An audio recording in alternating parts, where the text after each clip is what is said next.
Próximo orador inscrito, vereador, pela ordem no final. Isaac Ricaldi.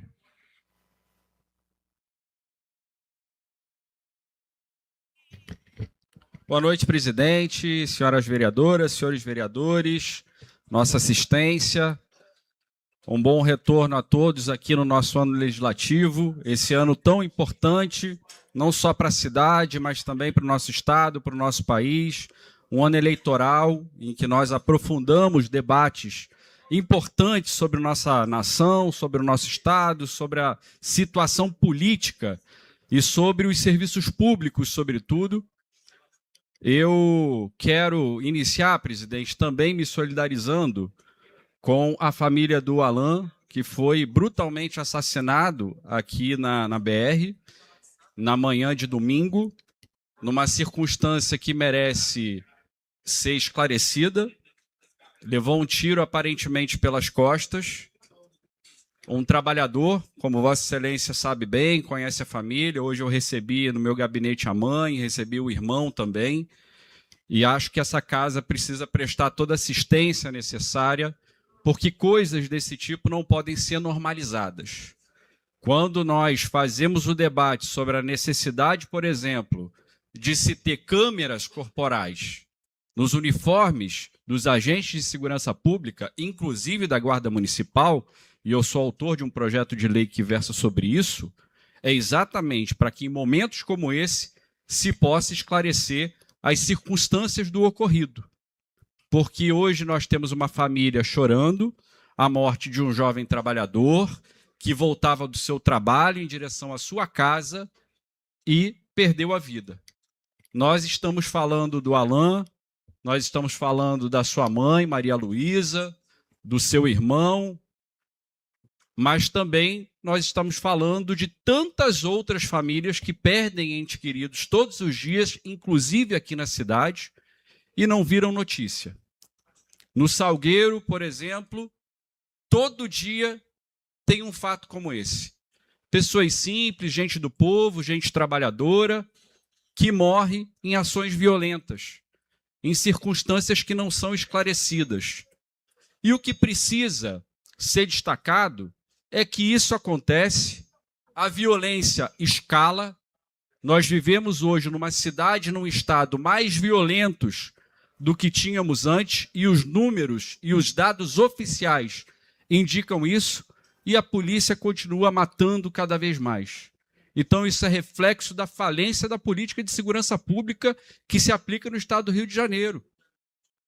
E tem responsável. O responsável por isso é este governador incompetente, Cláudio Castro, que faz propaganda político-eleitoral em cima de ações espetaculares da polícia. Então nós precisamos tratar dessas questões, precisamos acolher as famílias e aprofundar este debate. E o que mata também, nesse caso, é o silêncio das autoridades.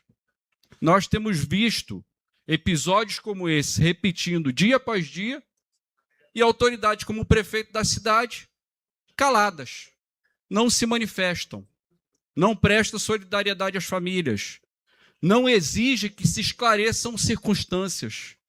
Então, esta omissão também mata e também precisa ser cobrada. Eu, presidente, penso que esse ano, principalmente por ser um ano eleitoral, em que nós chamamos a população à reflexão, nós precisamos fazer muito mais o que se começou a fazer aqui no início da sessão.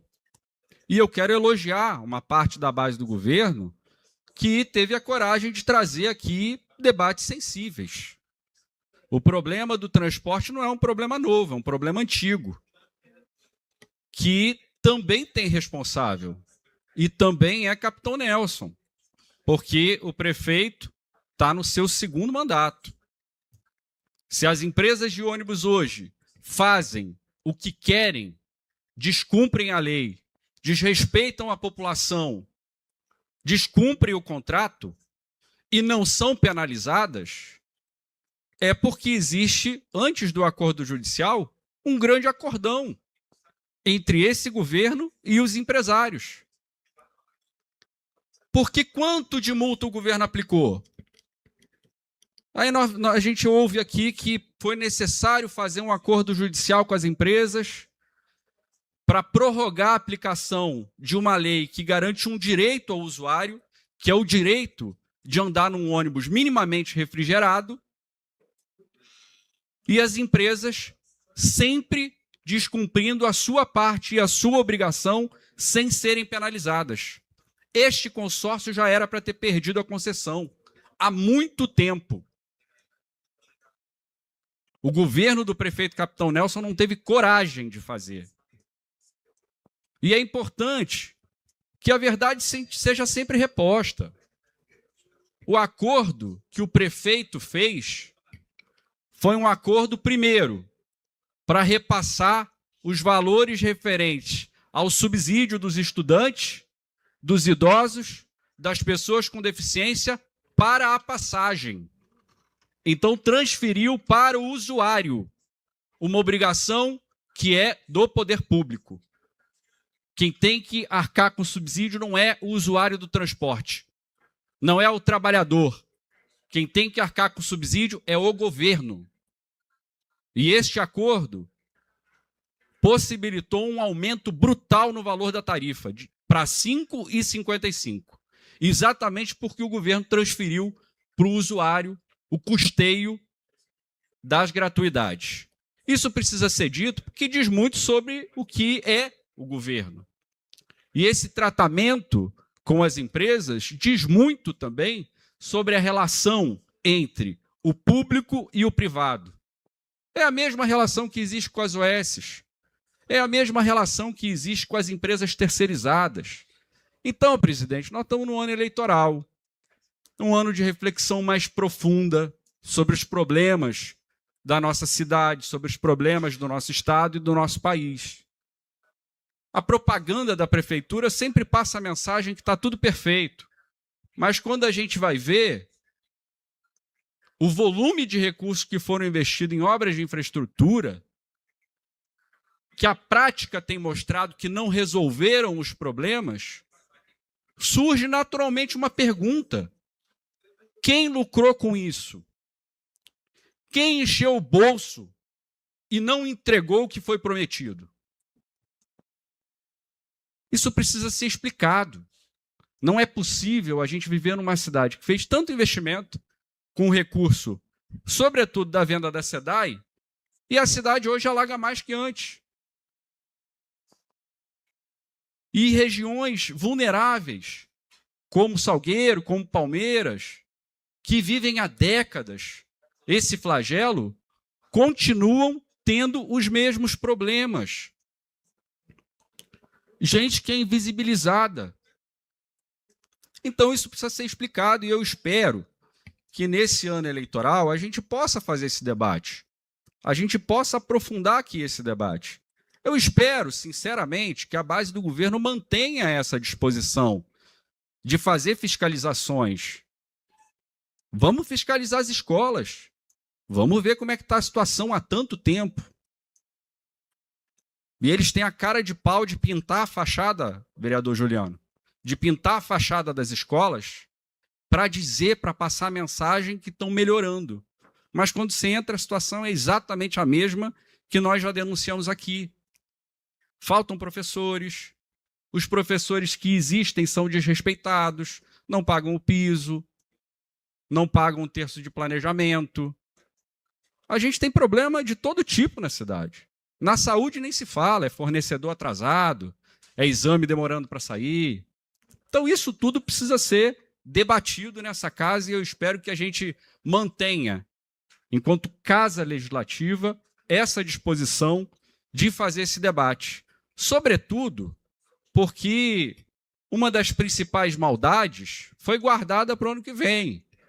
A gente ouviu aqui vários relatos de aumento de IPTU, principalmente por lançamento de acréscimo de área sem previamente comunicar ao contribuinte, mas para o ano que vem tem encomendado uma bomba.